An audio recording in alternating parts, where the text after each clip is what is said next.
नमस्कार दोस्तों, ocean network में आपका स्वागत। आज बात करेंगे सर जी के बारे में और सर जी से जुड़े हुए किरदारों के बारे में भी। उनमें मनीष सिसोदिया भी है, के कविता भी है और जो सीबीआई ने अदालत के सामने कहा है, उस पर भी चर्चा करेंगे। उसका कहना ये है कि के कविता एक्चुअल में एक तरीके से धुरी थी और मनीष सिसोदिया और अरविंद केजरीवाल को एक तरीके से गाइड करने वाली या लालच देने वाली रकम भी खोली गई है कि 100 करोड़ रुपया तो इनको के कविता की तरफ से दिया गया है। और महत्वपूर्ण जानकारी ये भी है कि ये भी अदालत में कहा गया है कि अब तक 128 करोड़ रुपए की तो हम पहचान कर चुके हैं कि वो कहाँ से कहाँ, किस तरीके से गया है, कब-कब गया है। दूसरी बात जिस पर हम आज चर्चा करेंगे, वो ये है कि ये भी कहा गया है अदालत में कि मनीष सिसोदिया को जमानत ना दी जाए, क्योंकि जल्दी ही हाई प्रोफाइल कुछ लोगों की और गिरफ्तारी होनी है। तो ये किसकी तरफ इशारा है, इस पर भी चर्चा करेंगे। इसके अलावा एक सत्येंद्र जैन का मामला भी है। वो अंतरिम जमानत को एन्जॉय कर रहे थे बाहर रह कर के और मई 2023 में उनको अंतरिम जमानत दी गई थी हेल्थ ग्राउंड पर। लेकिन वो लगातार अपनी अंतरिम जमानत की अवधि बढ़वाते ही जा रहे थे। अल्टीमेटली सुप्रीम कोर्ट ने आज उनकी सारी याचिकाएं खारिज की और ये कहा कि आप आज ही सरेंडर करिए और जेल जाइए। तो ये 3 मुद्दे हैं और एक मुद्दा ये भी है कि 21 मार्च के लिए जो 9वां समन जारी किया है ईडी ने, उस पर केजरीवाल जाएँगे या फिर डिनायल मोड में होंगे या कोई और नया बहाना लेकर के आएँगे। अगर वो ऐसा करते हैं तो क्या अब ईडी के लिए उन्हें गिरफ्तार करने का ही एकमात्र विकल्प बचेगा या कोई और भी विकल्प हैं? तो मेरे साथ जुड़ रहे हैं आपके चिर परिचित विजय सरदाना साहब। विजय जी, बहुत स्वागत है। नमस्कार। नमस्कार सर। तो विजय जी, सबसे पहले तो हम इसी पर चर्चा कर लें, जो सीबीआई ने कहा है कि जल्दी ही कुछ हाई प्रोफाइल लोगों की गिरफ्तारी हो सकती है। ये क्या है मामला? एक खबर मैं दर्शकों को दिखा भी देता हूँ। इसका हेडिंग ये है कि कुछ और हाई प्रोफाइल लोगों की हो सकती है गिरफ्तारी।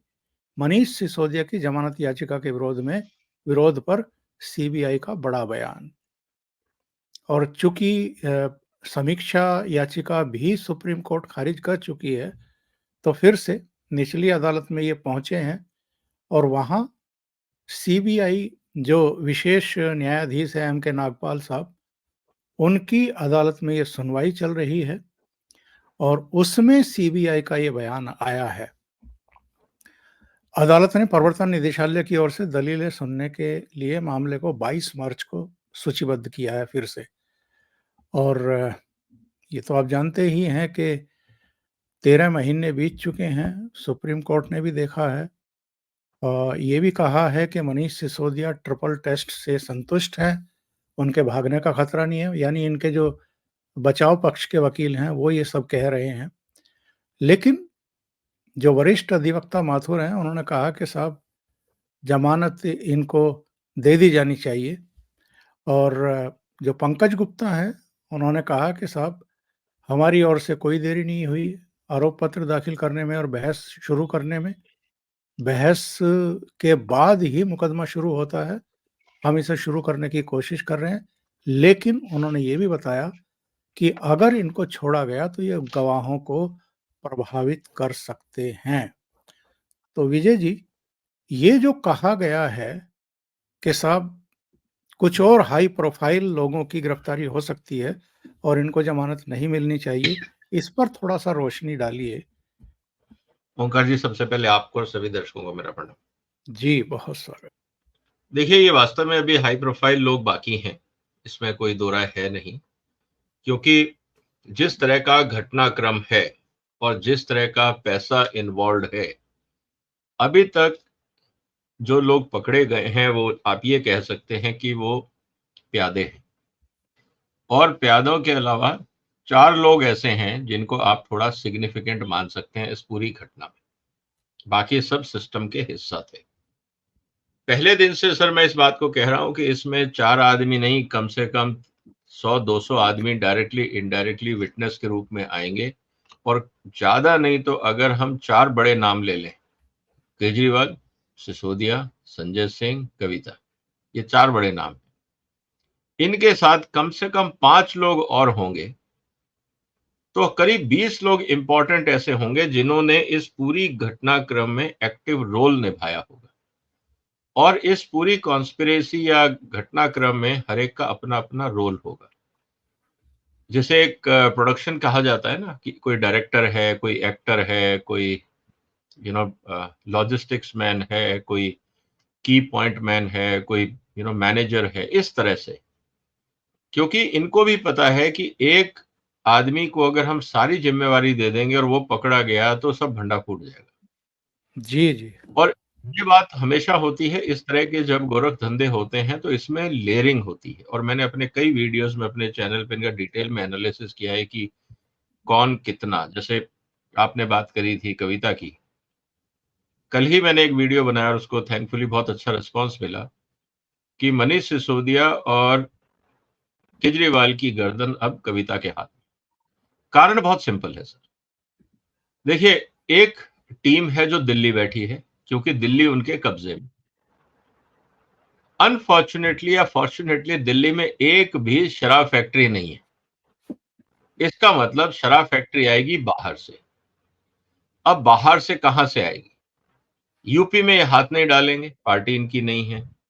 राजस्थान में इनकी हिम्मत नहीं, गुजरात में इनकी हिम्मत नहीं, एमपी इनके पास नहीं, बंगाल इनके पास नहीं, बिहार वैसे ही ड्राई स्टेट, गुजरात वैसे ही ड्राई स्टेट, हिमाचल इनके पास नहीं। तो अल्टीमेटली जो सेफ बेट इनको मिला कि जहां से कोलैबोरेशन हो सकता था इस पार्टनरशिप में, वो था तेलंगाना।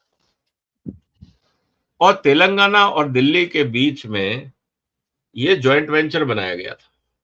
और जॉइंट वेंचर इसलिए बनाया गया था कि पॉलिसीज जो हैं, क्योंकि अगर आप ध्यान से देखें सर, जो एक एक्सपर्ट कमेटी बनी थी ब्यूरोक्रेट्स की, एक्साइज कमिश्नर के अंडर, उसने साफ कहा था उस कमेटी ने कि शराब के धंधे में इतना पैसा है कि अगर हमने इसको प्राइवेट लोगों के हाथ में दे दिया तो सरकार का टैक्स रेवेन्यू बहुत हद तक चोरी होगा, क्योंकि हमारा ट्रैक ही नहीं रहेगा कि कितने कंसाइनमेंट या ट्रक्स माल बिका और कितने नहीं बिका आइदर वे, और कितनों के ऊपर टैक्स मिलना चाहिए। क्योंकि मान लीजिए पर्ची कटेगी 1 ट्रक की और माल बिकेगा 5 ट्रक, ये भी हो सकता है। तो इसमें इसीलिए जो L1 लाइसेंस है वो सरकार के पास ही होना चाहिए, ताकि बराबर उसकी एंट्री हो और उस पे टैक्स कलेक्ट हो और फिर वो वहां से रिटेलिंग पे जाए। बहुत ही लॉजिकल सजेशन था ब्यूरोक्रेसी का। यही चीज केजरीवाल को चुभ गई कि ये ब्यूरोक्रेसी समझ क्यों नहीं रहे कि हमको इसमें धंधा करना है, और ये जबरदस्ती स्टेट रेवेन्यू की बात कर रहे हैं, जबकि हमारे को अपनी पार्टी के लिए चंदा चाहिए। इसीलिए उन्होंने जो पैसा स्टेट में आना चाहिए था, उन्होंने प्राइवेट सेक्टर को दिया और प्राइवेट सेक्टर के माध्यम से अपने घर में लाए गए। और 338 करोड़ प्राइमा फेसी तो सुप्रीम कोर्ट ने भी मान लिया है। जी। और अभी सीबीआई कह रही है कि हमने 128 करोड़ रुपए का पता लगा लिया। सर, मैं अभी भी इस बात को मानने को तैयार नहीं हूं कि सारा पैसा आम आदमी पार्टी के अकाउंट में गया होगा। मैं मानने को तैयार ही नहीं। इन लोगों ने अपने पर्सनल एसेट बनाए होंगे, चाहे वो इंडिया में या इंडिया के बाहर, और बहुत सारी ट्रांजैक्शन नॉन कैश हुई होगी। हो सकता है गोल्ड के रूप में, हो सकता है ज्वेलरी के रूप में, हो सकता है प्रॉपर्टीज के रूप में। और हवाला का रोल तो इंपॉर्टेंट है ही है, क्योंकि इस तरह की ट्रांजैक्शन कभी भी ना तो कोई बक्से भर के आज की दुनिया में कैश लाता है, और ना आप बैंकिंग सिस्टम के थ्रू ट्रांजैक्शंस करते हैं। तो ये बात तो बहुत क्लियर है। इसमें सुप्रीम कोर्ट के जजेस ने भी इस बात को माना, हाई कोर्ट ने भी माना, और मैं तो पहले दिन से कह रहा हूं जो लोग जरा भी व्यापारिक समझ रखता होगा वो मेरी बात से सहमत होगा कि ये धंधे होते कैसे। तो ये है सर। और जो हाई प्रोफाइल है उसमें सबसे बड़ा नाम तो सर उस व्यक्ति का है जिसके हस्ताक्षर के बिना पॉलिसी बन नहीं सकती, और वो व्यक्ति अभी तक गिरफ्त में नहीं है, जिसको आप ये कह सकते हैं कि अल्टीमेट सिग्नेटरी, जिसकी कंसेंट के बगैर, जिसके एक्टिव इन्वॉल्वमेंट के बगैर ये पॉलिसी बन ही नहीं सकती थी, और अगर बन जाती तो बगैर उस व्यक्ति के सिग्नेचर के लागू हो ही नहीं सकती थी। और वो एकमात्र व्यक्ति है जो दोनों पोजीशंस पे बैठा है, वो है मिस्टर अरविंद केजरीवाल। और इस समय सारी इन्वेस्टिगेटिंग एजेंसीज की निगाहें वहीं। विजय जी, कुछ फोटोग्राफ हैं मेरे पास। ये गिरफ्तारी के समय के फोटो हैं। ये मुट्ठी बंद करके, होठों पर मुस्कान 4 इंच की, और ये भी जब इनको अरेस्ट किया जा रहा था वही बंद मुट्ठी। ये जब इनको राउज एवेन्यू कोर्ट में पेश किया गया तो विक्ट्री का साइन। मुझे थोड़ा-सा ये समझाइए और दर्शकों को भी समझाइए कि जिन लोगों पर इतने गंभीर एलिगेशन हैं, वो इस तरह का दुस्साहस लाते कहाँ से हैं और इस कदर बेशर्मी दिखाते कैसे हैं? क्योंकि मॉरली आपको टूटा हुआ दिखना चाहिए। तो आजकल के जो ये पॉलिटिशियन हैं, ये पॉलिटिक्स से ज़्यादा भ्रष्टाचार कर रहे हैं और नेता के बजाय अभिनेता ज़्यादा अच्छे दिखाई देते हैं कई बार कैमरों पर। ये कहाँ से ताकत लेकर के आते हैं ये? सर इसमें कोई ताज्जुब नहीं है, क्योंकि जो सत्ता का नशा है या पावर का जो अहंकार है, वो ओवरनाइट नहीं जाता है। आप सिर्फ इन्हीं का क्यों, आप कहीं चले जाइए। आप जो रिटायर्ड ब्यूरोक्रेसी है, जब वो रिटायर होते हैं, आप देखिए किस तरह से वो रुतबा रहता है। जो भी रिटायर, इवन प्राइवेट सेक्टर में आप देख लीजिए, आप सीईओ एमडी हैं, जब आप रिटायर होते हैं उसके बाद कुछ महीने तक वो, जैसे कहते हैं, कैरी ओवर इफेक्ट रहता है। इसी तरह से नेताओं के पास भी रहता है, क्यों? और फिर तो आप मुख्यमंत्री की बेटी रही हैं, तो वैसे ही आप सुपर पावर रही हैं अपने स्टेट में, और आपके स्टेट में आपको अरेस्ट किया जा रहा है। आपके पास दुनिया भर के बड़े से बड़े वकील हैं, दुनिया भर के संसाधन हैं, तो दिली इच्छा तो यही है कि वी विल मैनेज एवरीथिंग। तो ये चीजें कोई नई नहीं है सर, ये पावर एरोगेंस तो रहता ही है। आप देख लीजिएगा, जब मनीष सिसोदिया 6 महीने 8 महीने भी जेल में थे, जब वो बाहर आते थे तो मुस्कुराते हुए फोटो जाती थी। उनको कभी किस बात का शर्म या शिकवा नहीं था कि यार मैंने ये क्या कर दिया। संजय सिंह को देख लीजिए, केजरीवाल को देख लीजिए, वो तो आज तक कह रहे हैं कि समन इलीगल है। तो ये तो पावर का नशा है। इनको ये लगता है कि कहीं से ये सत्ता में आ गए, पावर में बैठ गए, जनता ने इनको चुनाव जितवा दिए। अब इनको लगता है कि संविधान तो इनकी मुट्ठी में है, ये जैसा चाहेंगे घुमाएंगे। तो ये कोई ताजुब नहीं है सर। जो आदमी पावरफुल पोजीशन पे रहता है थोड़े समय तक, वो सत्ता का जो नशा है ना, पावर का नशा, वो दिमाग में असर करता है। इसको हमें मानना पड़ेगा। और अगर आप खुद अनुभव करेंगे, मैंने तो कई बार बहुत क्लोजली इन सिचुएशंस को अनुभव किया है कि आपके आगे गाड़ी एस्कॉर्ट चल रही है, पुलिस ऑफिसर्स की आपके पीछे चल रही है, और आप एक मीटिंग में जा रहे हैं लाइक ए वीवीआईपी एस्कॉर्ट। तो हमारे जैसे लोगों को कभी लगता है यार कि हम तो 10 मिनट के लिए एक होटल से मीटिंग में गए और वापस आए।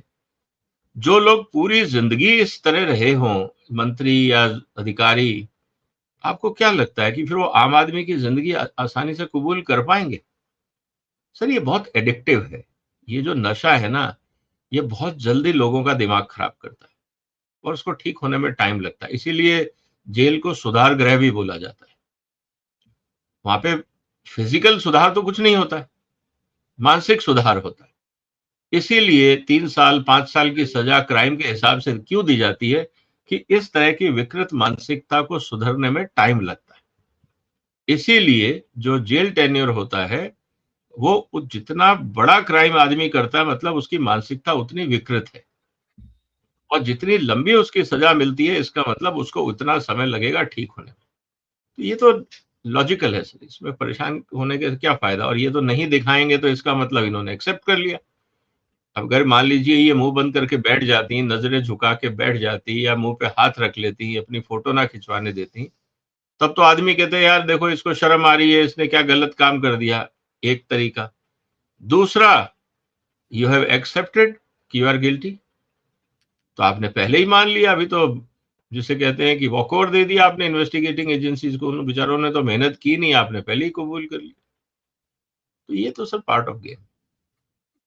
आपने अभी जिक्र किया था कि कुछ राज्यों में चूंकि केजरीवाल के अनुकूल सरकारें और व्यवस्थाएं नहीं हैं, इसलिए एक ऐसे राज्य को ढूंढा गया जहां पर उनको दिक्कत नहीं थी और उनकी बेटी भी चूंकि इन्वॉल्व होने के लिए तैयार थी, रिश्वत साउथ ग्रुप से इनको देने के लिए तैयार थी, तो इन्होंने केसीआर को चुना और उनके परिवार को, उनकी बेटी को चुना।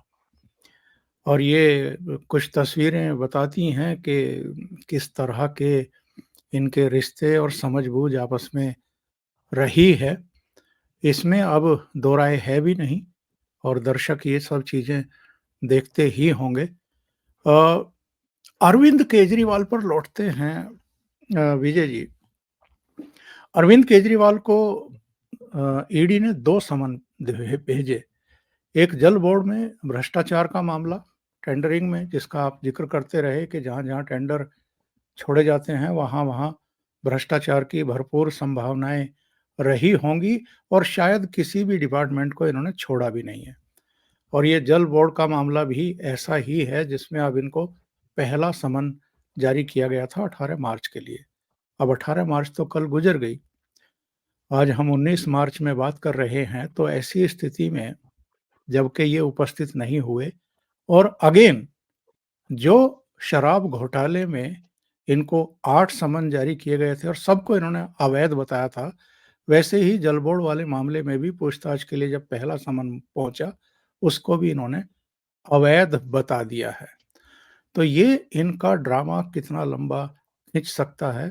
और इसी से जुड़ा हुआ सवाल ये भी है कि 21 मार्च को नवे समन की तामील ये करेंगे या नहीं करेंगे, और नहीं करेंगे तो क्या स्थितियां परिस्थितियां उत्पन्न होने वाली हैं, क्योंकि पहले ही 8 समन की हुक्मोदूली करके ये जमानत का बॉन्ड भरने के लिए बाध्य किए जा चुके हैं।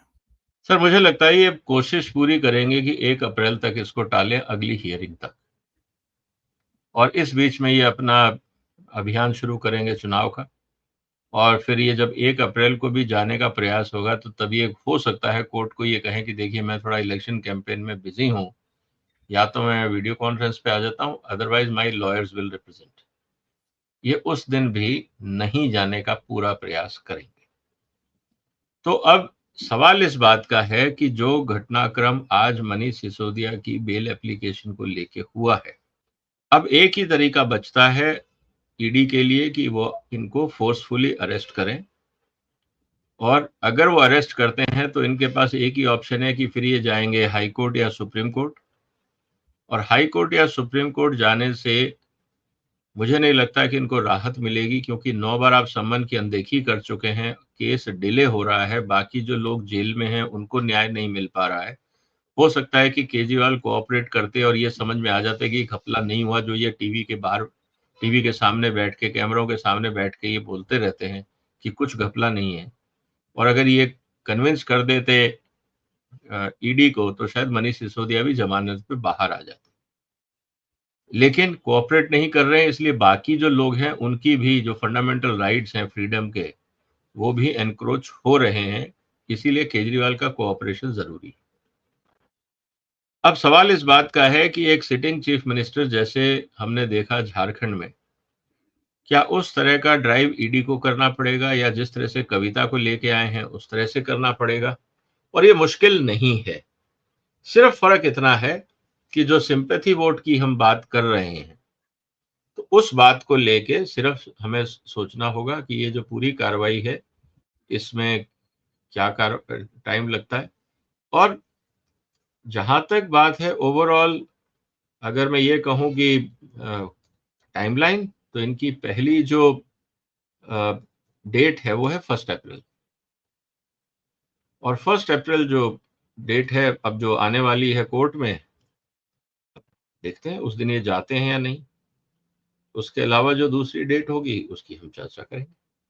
21 मार्च का जो नवे समन की तारीख है, उस पे जाएँगे या नहीं जाएँगे? टालेंगे?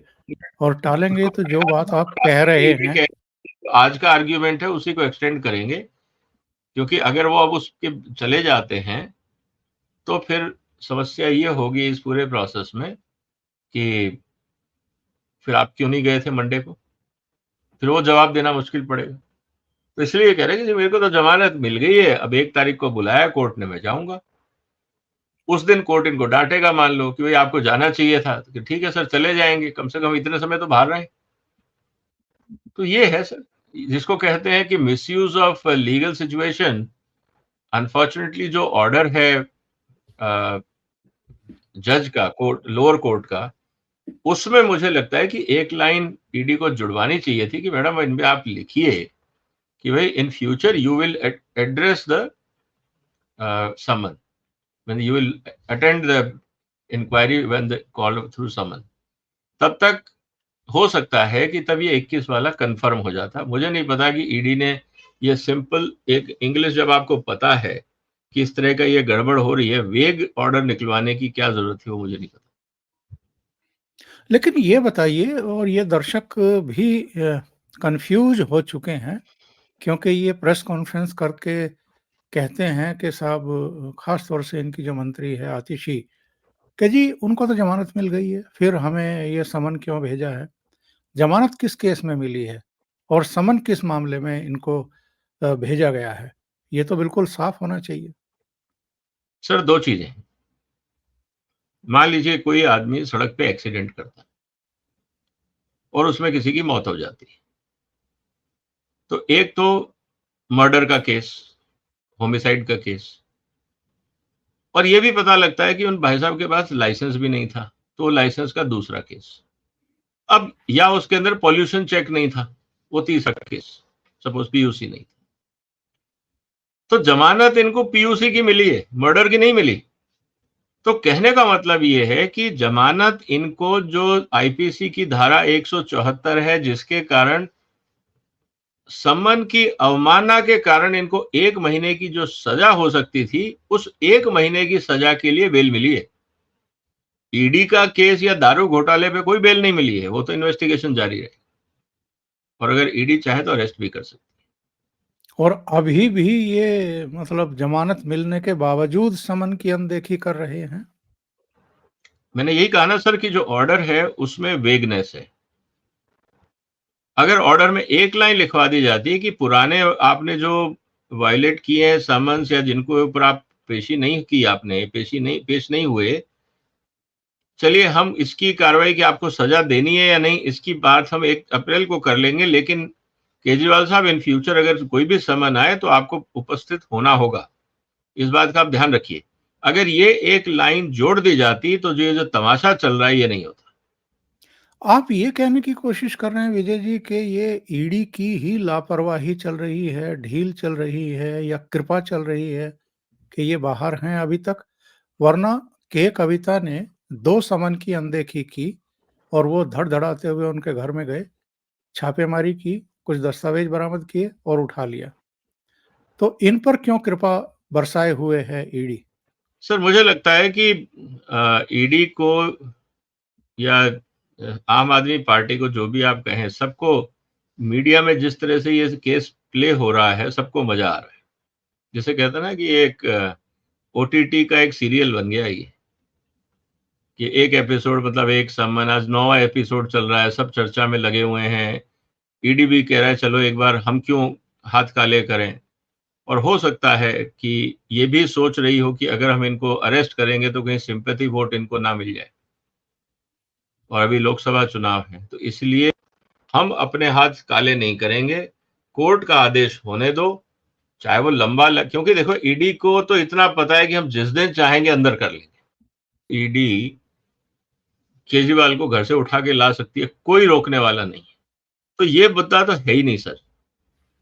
मुद्दा सिर्फ इतना सा है कि कहीं सिंपैथी वोट ना मिल जाए, इलेक्शन टाइम है, इसीलिए हम अपने हाथ काले नहीं करेंगे, हम पूरा कोर्ट के सामने मुद्दे रखते जाएंगे। अब कोर्ट के ऊपर है कि वो क्या डिसीजन लेता है। मैं इसीलिए कह रहा हूं कि जो कोर्ट का ऑर्डर था उसमें एक लाइन और लिखनी चाहिए थी कि ये जो मुद्दे आए हैं, 2 कंप्लेंट्स आई हैं ईडी की कि आप समन पे नहीं जा रहे हैं, हम इसकी चर्चा अगले तारीख पे करेंगे। लेकिन आपको हम ये बता दें कि कानून में सेक्शन 50 ऑफ पीएमएलए एक्ट में साफ-साफ लिखा हुआ है कि अगर आपको बुलाया जाता है तो आपको इन्वेस्टिगेशन में कोऑपरेशन करना होगा। और सुप्रीम कोर्ट और हाई कोर्ट के भी आदेश हैं कि अगर आपको बुलाया जाता है तो आप प्लीज कोऑपरेट करिए इन्वेस्टिगेशन में। ये भी आपकी ड्यूटी है एज ए लीडर कि आप कानून का सम्मान कर रहे हैं। ये भी आपकी सोशल रिस्पॉन्सिबिलिटी है। इतना भी अगर वार्डिंग हो जाती, वर्डिंग्स में आ जाता, 2 लाइनें लिख दी जाती, तो मुझे लगता है ये मुद्दा खत्म हो जाता। अब सवाल इस बात का है कि क्या जानबूझ के नहीं लिखी गई या सोचा गया कि चलो एक एपिसोड और होने दो फिर सोचेंगे क्या करना है। यानी कहीं ना कहीं ईडी की भूमिका भी इस पूरे प्रकरण में संदिग्ध हो चली है। और विजय जी, ये जो सत्येंद्र जैन को सुप्रीम कोर्ट ने आज सरेंडर करने को कहा और उनको जेल भेजने के आदेश दिए। पिछले करीब-करीब 10.5 महीने से ये अंतरिम जमानत पर थे और अपनी अंतरिम जमानत को बढ़वाते ही जा रहे थे। 10.5 महीने तक वो बाहर थे और अब उस अंतरिम जमानत को परमानेंट जमानत में तब्दील करवाना चाहते थे। तो सुप्रीम कोर्ट ने कहा कि नहीं, आपकी सभी याचिकाएं खारिज करते हैं और आप जेल जाइए।